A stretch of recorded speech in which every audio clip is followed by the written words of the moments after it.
আশীর্বাদ সম্পন্ন এক মহামানবের আবির্ভাব হয়েছিল বাংলার মাটিতে। সালটি ছিল 1268 সালের 25শে বৈশাখ। শিশুটির আগমনে আনন্দের জোয়ারে পরিপূর্ণ হয়ে উঠেছিল জোড়াসাঁকো ঠাকুর পরিবার। শৈশব থেকেই তার চিন্তাধারা আর 5টা মানুষের থেকে তাকে আলাদা করেছিল। ঘরে আবদ্ধ গণ্ডির মধ্যে থেকেই বাইরের প্রকৃতিকে দেখে তার লেখনীতে স্থান পেয়েছিল অসংখ্য কবিতা, অসংখ্য গান। যেমন গ্রামের রাঙামাটি স্থান পেয়েছিল এই লেখনীটিতে।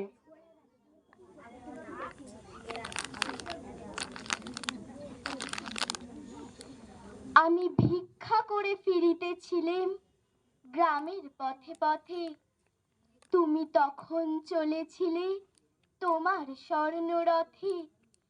অপূর্ব এক স্বপ্ন সম লাগতেছিল চোখে মম। কি বিচিত্র শোভা তোমার, কি বিচিত্র সাজ। আমি মনে ভাবতেছিলেম এই কোন মহারাজ। আজি শুভক্ষণে রাত পোহালো, ভেবেছিলেম তবে আজ আমার দ্বারে দ্বারে ফিরিতে নাহি হবে।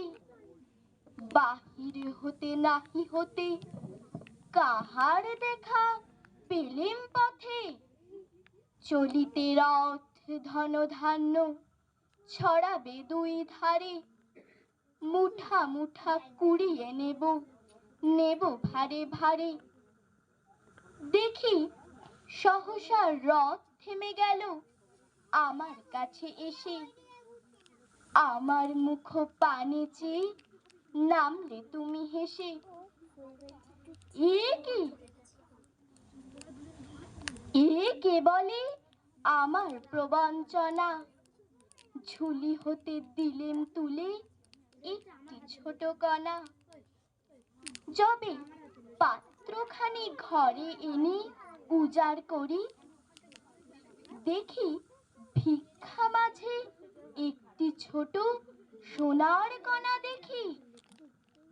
দিলেম যা রাজ ভিখারিরে, স্বর্ণ হয়ে এলো ফিরে। তখন কাঁদি চোখের জলে দুটি নয়ন ভরে।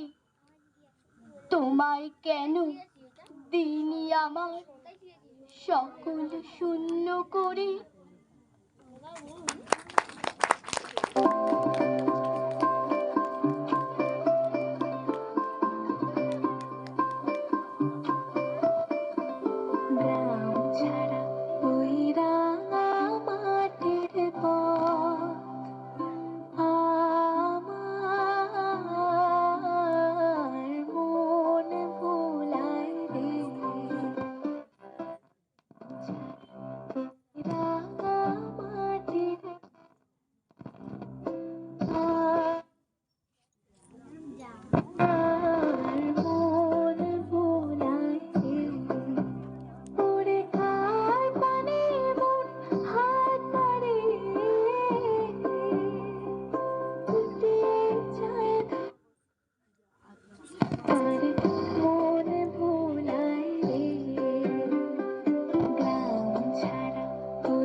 চলে যাও, চলে যাও।